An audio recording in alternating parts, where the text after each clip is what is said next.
So, Cookie, dancing has been a part of your life forever. Forever. I started when I was 22 months old. How did you start dancing at 22 months old? My mom came from Mississippi, and she was so afraid we were going to be Hicks that she decided taking ballet would be a great way to avoid that.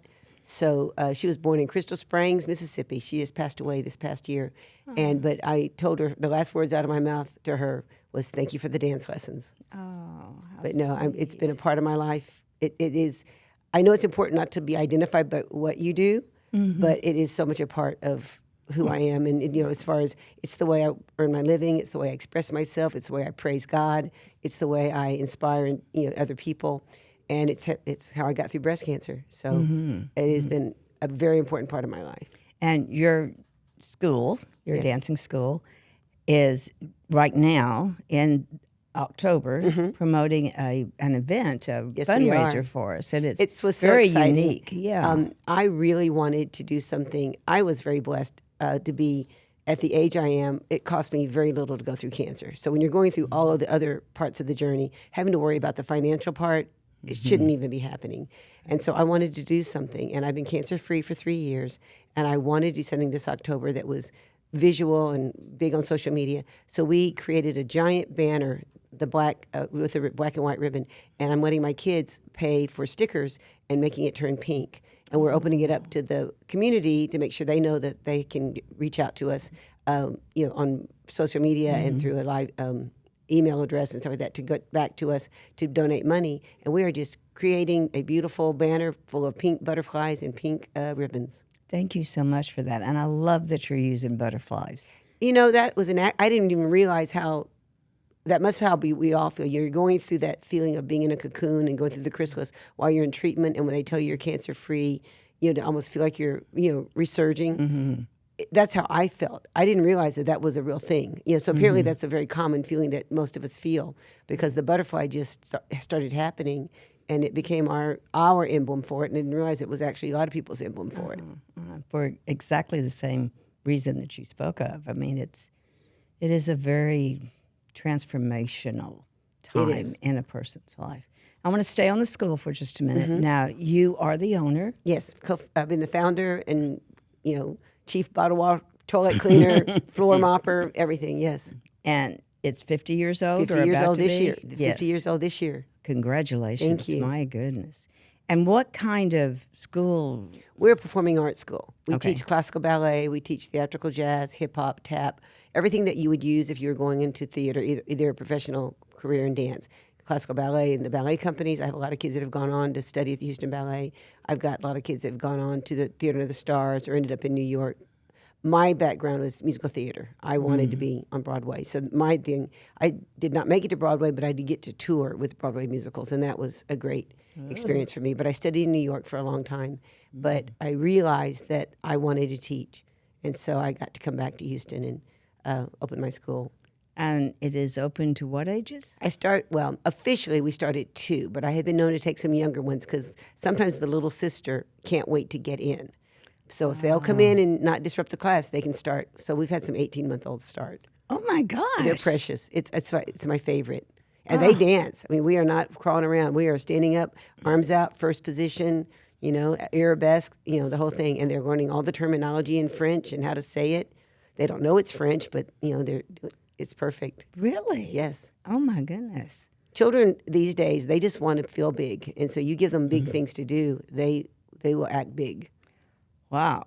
Now, that is a statement. I've never heard anyone describe it that way, but it is true. Well, that thing about you aim for the sun, you'll probably, maybe hit the clouds. You aim for the moon, you may hit some stars, but just aim high. And that's what we do. Right. You have a special place in your heart for children who might not have this opportunity. Absolutely. So tell us about that. I teach a lot of children who are have disabilities, either intellectual or physical. I also spent a lot of years teaching the homeless, and I have taught a lot of children who just maybe at community centers who would never ever have an opportunity to take professional classes. Right. But it seems to me that dance is such an important part of. It can feed your soul. I mean, it can help you with expression. It can help you relieve stress. It definitely helps with cognitive thought and memorization and structure. and all the things that we need to do. If you think about how much of the brain is used in dance, we have to count music. We have to memorize steps and sequences. We've got to not kick the person next to us. We got to know which way to face, and we got to smile while we're doing it and make it look easy. Oh, that is so you use true. an awful lot of your brain. In fact, I teach adults also, and I keep telling them we're not going to make it to Broadway, but we might stay out of the nursing home. So that's my sales pitch to get people to come to adult dance. Oh, that is wonderful. I had never, ever thought about dance encompassing so much. Oh, it is. It is an incredible. I'm betting on. My mother passed away with dementia, and I'm betting on not getting dementia because I still have to tap dance and still count music while I'm moving and memorizing steps. I mean, you do so many things at one time whenever you're dancing. Oh, yes. And does it move you into a different plane spiritually? Or? Absolutely. The way I worship is through dance. My ballet company is called Ballet Grace, and we're the resident ballet company to Sugarland Baptist Church, and we're part of the worship team. And it's the music. In other words, a lot of times people get the word and get the message through hearing music. Well, if you see visual interpretation of that same music, you not only are experiencing it through your ears and your heart, but also through your eyes. So you're using another sense. And when you get more sensory interpretation, you get it. The message goes in even more. And what I love is that I use praise music in my school. So these little girls from 2 years old all the way up, and boys, are hearing the word, subliminally through music over and over and again. And I believe it's a really important part of feeding their soul. Do you think it's a part of meditation? I do. I think that I remember whenever I went back to class after my treatment, I had to take a year off completely. And when I went back, it was like rainbows and angel wings. I mean, I could just feel myself being lifted back to feeling no longer like a patient. That was the main thing. You feel like a patient for so long. That was the first time I went, I'm not a patient anymore. And that was I felt set free. Wow. So now you've told us something about it, but tell us about your breast cancer experience. It's interesting. I believe very much that I was blessed, that God blessed me with this experience. I've said before is that if he said, we're going to do a do-over, I'll take it away, it never happened, I'll say no thanks. I learned so much. I grew so much. I got so much stronger. What it did for me, nothing can mess with me now because I beat breast cancer. People come in and go, oh my goodness, my car broke down, and in my mind I go, but it's not cancer. And I was diagnosed during COVID, so I was alone. And I wondered if you had to do that journey. I couldn't tell by the dates, but I thought it was. Yeah, you hear the words, you have cancer, and there's nobody there, and and it was and you have to find call somebody quick because you just you don't know, and you sit in the car, just stunned. And I had very, very good habits. I had my mammogram every year, and they had always come back clean. And I'm an athlete, so I thought a pulled muscle in my chest that felt like the size of an almond. And I go, that's an interesting way to pull a muscle. And finally, after 6 or 8 months, I finally go, maybe I should have this looked at. And that's when they told me that I needed a diagnostic mammogram. And then after that, it was like that. Within 3 days, I was very blessed. One of the moms at my school worked at MD Anderson, and she got me through the COVID testing and in front of a surgeon within like 72 hours, which is unheard of. Yes. But during that time, plus with MD Anderson. Yes. And I was fortunate that I was in. I had stage 2 triple negative cancer with a 9-centimeter tumor. And they said it was very aggressive and very fast growing and that needed to be dealt with. And I went through all the chemo and, going bald and all of the things that you go through and the radiation. But one of the things that happened was all those little girls at my school and their mothers watched me go through it. And I also was very public about it. So on Facebook, I was there. So all my former female students, started getting mammograms. 5 of them came back with tumors.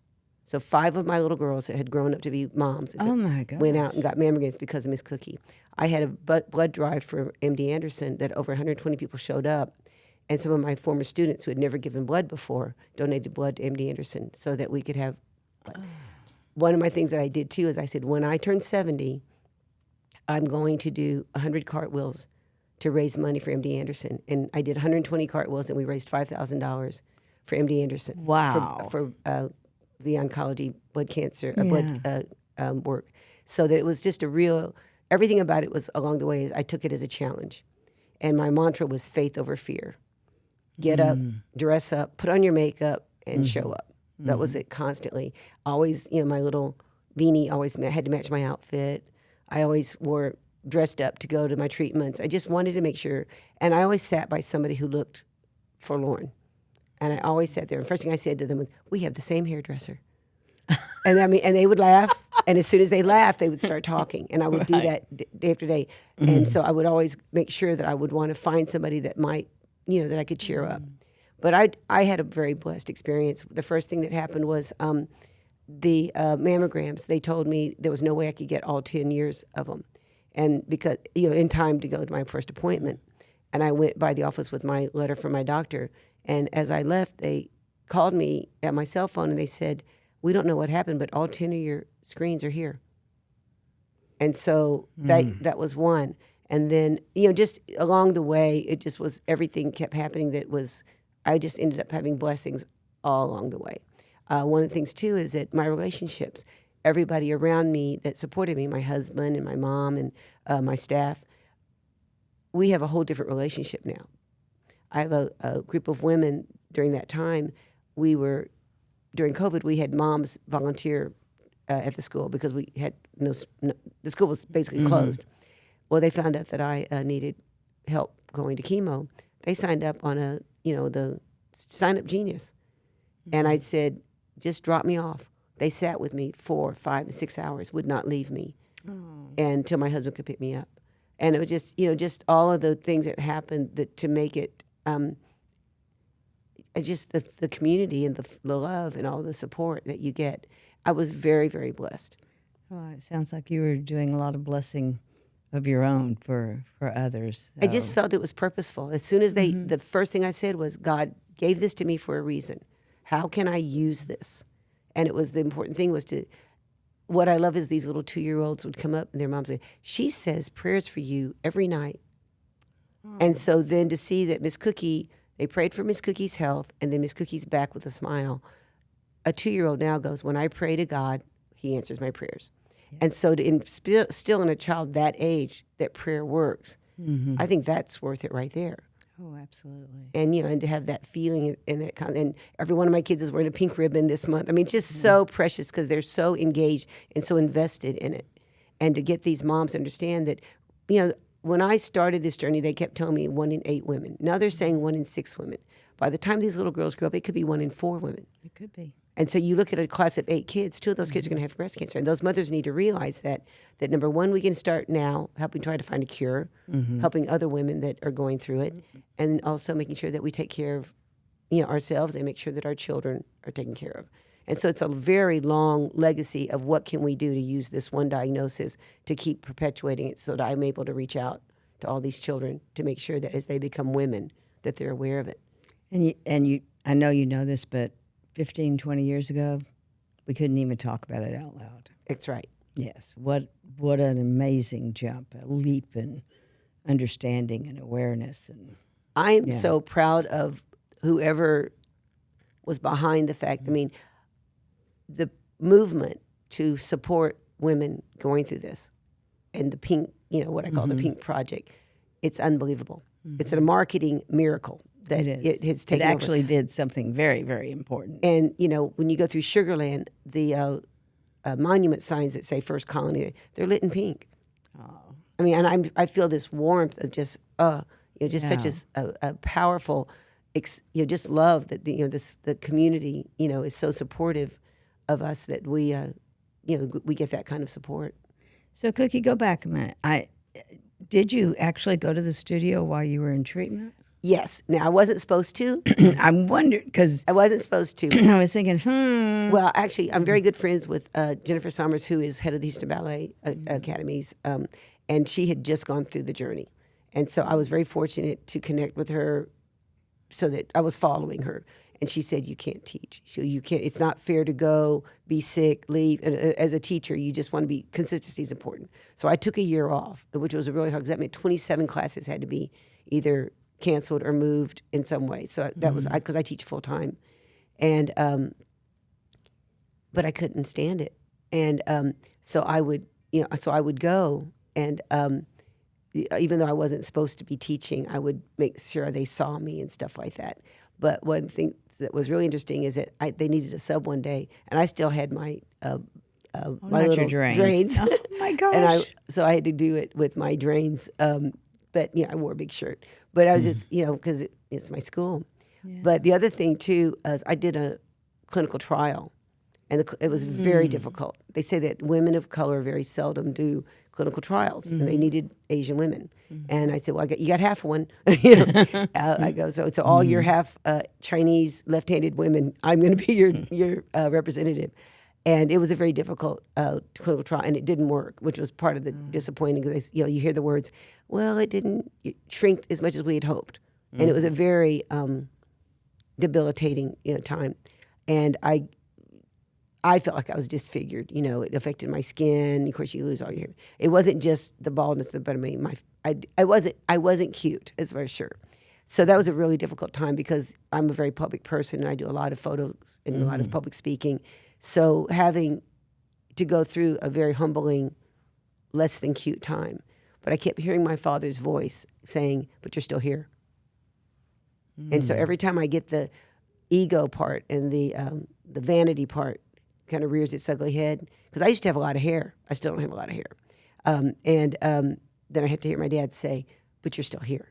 Yes. And so every time I get that pouty pity party, personal pity well, party, and or also, whatever.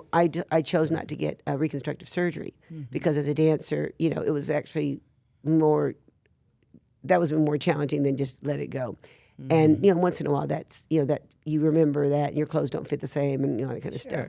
And I won't wear support any help because I call them puppies because it just changes my body, my body awareness and stuff. And so I get I judge myself because dancers, we have a mirror. All we do is stand in front of a mirror and criticize ourselves. Anyway, that's what dancers do, and we're very critical of ourselves. And so to look at your body constantly and see what's different about it, and then I just say, but I'm still here. Yeah, and that's what I keep celebrating. Great advice. I'm still here. Great message. Yes.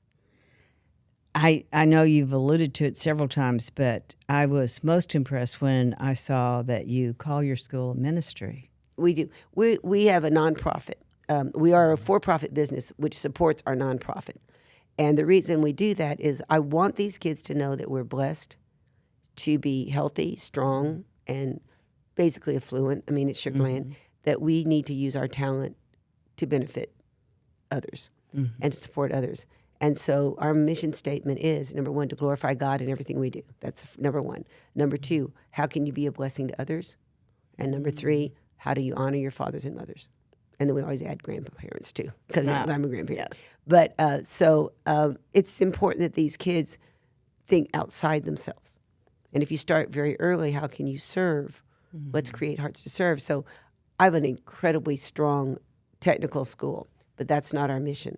I get lots and lots of letters from my kids that have gone to professional careers thanking me. That's not our mission.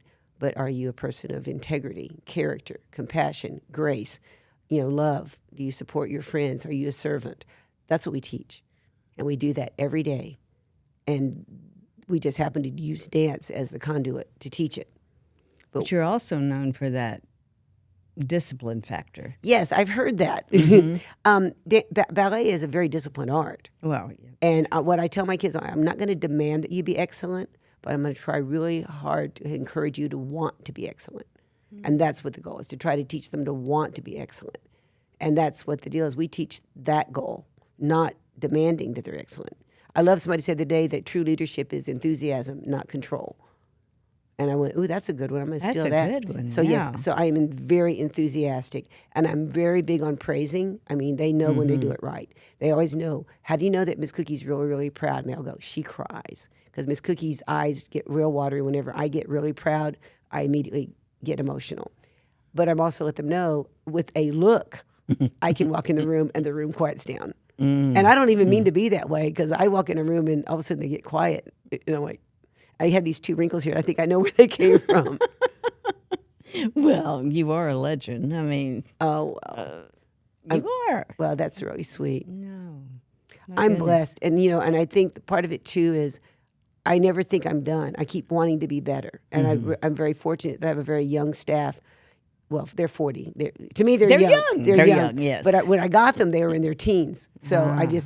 all my staff has been with me. I've raised them. And so these are these young women, teenagers that used to roll their eyes and sigh at me. Well, now they run the place. But they have been ingrained with the same mission. My business partner, who used to be my student, said to me, I want to continue your vision. And that is her father built us a school in Sugar Land.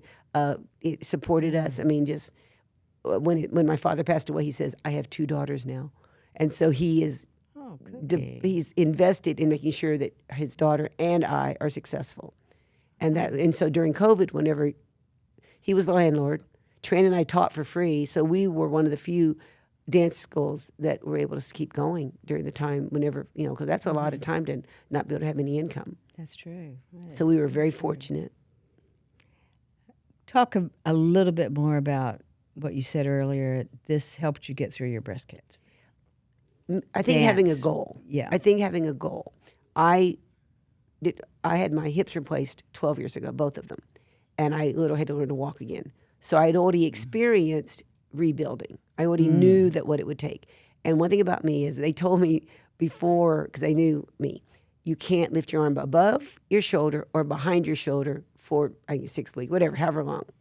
They said when I came out of, but you can lift it and go this way, but you can't go any further. They said as I came out of recovery, I was already moving my arm. So apparently I was ready. You were ready, yes. I You were started determined. rehabbing and PT as soon as I could. And I also, when I went back to dance, just that fluidness and that being able to, and the music and being able to express myself, it makes you stop thinking about the rest of it, all the treatment and stuff like that. And that was a big part of it. I think also seeing those little kids, the hugs. And this was interesting because, that was the 6-foot rule, right? So, there were dots everywhere. People were standing 6 feet apart. I walked into that school with the parents and the kids. Whoosh, nobody stood back. Everybody wanted to hug me. So, it was just the amount of support and love. They were so glad and so grateful to see me. And, and I'm sure they were scared. Everybody was scared. And, to have that realization that she's going to be okay it was a huge relief. And so the amount of emotional support, that's what I think is the reason why I love what I do so much, is really the relationships and the interaction with the children, because it's so pure. That's just, they're just happy to see you. So talk to us about your other support system, your husband. How was he during that time? It was, this is the thing I think is really hard. I think it's much harder for the spouse or the support or the caregiver to watch us go through it than it is to go through it ourselves. And then you start feeling bad for the person that's taking care of you because they're feeling bad. But we're always close. But this was probably a turning point for us. I am really independent and I'm very strong. I can lift my own heavy stuff. I can, move. I'm really strong and I'm really just disciplined and independent. Well, I wasn't. I needed a lot of help. And I think giving him the opportunity to really physically take care of me was a huge shift in our relationship. I needed him. He'd hold me when I threw up, and just all the stuff that happens when you're going through it, to be so vulnerable and so fragile, and he needed to, he was there, and I think it's been an amazing bonding for us as in a relationship, and I think that was part of it. I think that it makes it where nothing gets in the way anymore. There's no pettiness or no silly drama in our relationship because we beat cancer. And when we have outside disappointments, we remind ourselves we got through cancer. So I think it's really been an anchor for us. Oh yes.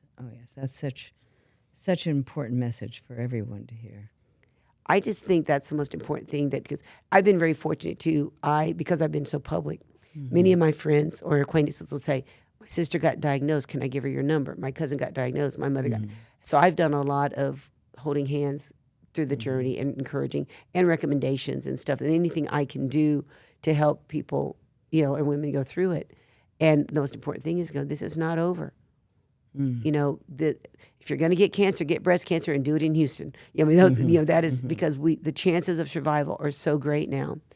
I think the thing that I have to keep reminding myself is I don't like it when I hear someone say they've gone through it 3 or 4 times, because I always think this is a one and done thing, and you hope it's. And also, you never ever stop having side effects. There's always something, and that's what I have to really remind myself. I'm still here. I'm healthy. I have nothing to complain about. I mean, I'm still dancing. I work out every day. I'm dancing every day, and nothing about going through breast cancer is limiting my life today. Wow. And that's huge. I mean, that is huge. Yes. I just have no medical repercussions. I wish my hair would grow. I did the chemo and the radiation.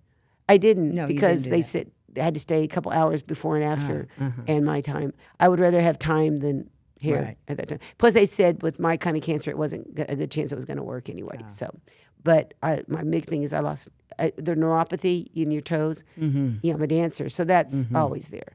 And then my toenails keep falling off. So from the radiation, they said. And so, it's important to have toenails when you dance. But, I just worked through it, and I just, it is what it is. And one of the things, too, is, I'm going to be 72 this next month. And not that many 72-years are still dancing like I dance. Good. And so I need to get over myself and really be going, as my doctor says, those other 70-year-olds are really mad at about how you're not being able to, work on your feet and stuff.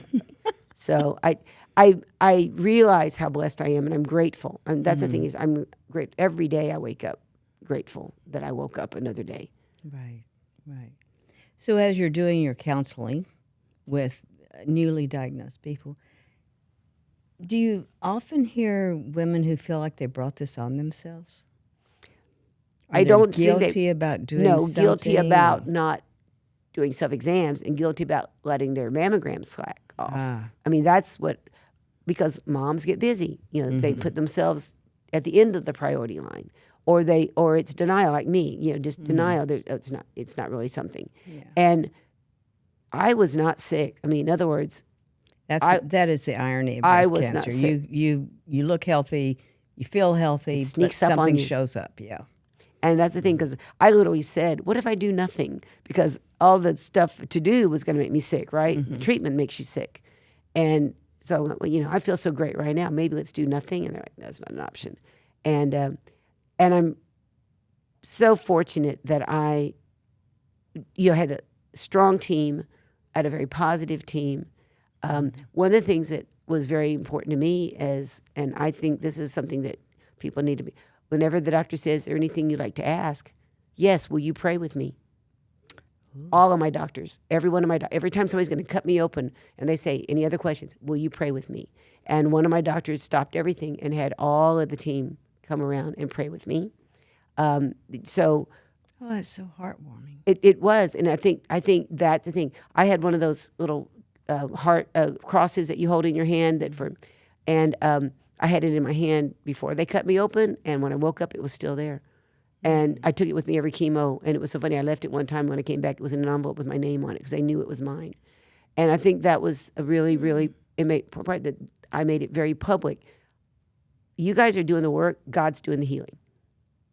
And so you guys get on board with God doing the healing. We're going to be fine.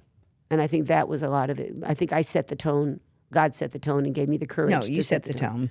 Of what I expected. Yes. And I think attitude is everything. I knew I was going to get well. I had no fear. I was faith over fear. I knew I was going to get well. I didn't know what that was going to look like. I did not know what the journey was going to be like. This is what I tell people now. I got to be honest. I did not suffer. I was highly inconvenienced, and I was very uncomfortable. But I cannot say that I suffered. A lot of people suffer. True.